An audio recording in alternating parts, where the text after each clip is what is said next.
When I've had such things that I wanted that looked impossible, but I could just feel in my gut that it was a no-brainer, and they would happen. I mean, it would defy all odds. All right, so say that better, because that was a contradictory statement. Looked impossible, but I knew it was possible. Which is it? It can't be both. Say it better.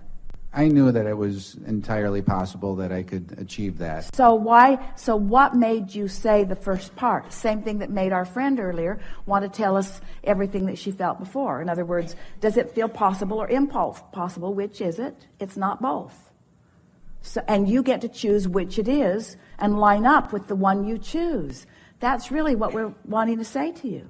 So say all of that again, and be prepared for us to climb your tree again. Okay. I would look at a situation that was very significant, a very significant level of achievement, and I would want to achieve that goal, and I would just feel that I could do it, and then I did. We like the way you said that. So from now on, those are the things that you want. That's what you want to practice. That's what you want to practice. So we're going to put that in Abraham terminology. I have some desires that haven't manifested. Human logic says if it hasn't manifested, it won't manifest. But I know better. I know that if this time-space reality has the wherewithal to inspire the desire within me, it has the wherewithal to deliver it in full fruition. That's the only thought you ever need to practice. If I want it, I can have it. If I want it, I can have it. If I want it, I can have it. Let's just take another step. If I want it, I can please myself with the wanting of it even before it manifests. Ooh, isn't that a nice thought? If I want it, I can take pleasure from the having of it even before I have it. Stay with us. This matters.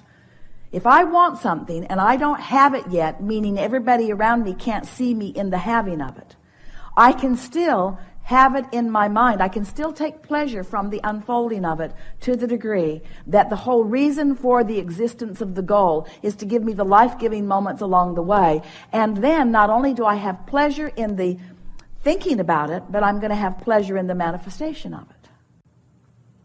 Can you see how this step 4 that we're talking about is, so I want this thing I want it. I'm asking for this thing I do not have. But I'm so not bound up in the not having of it. I'm so at one in my knowledge that it is coming that there's no absence of its vibration anywhere within me.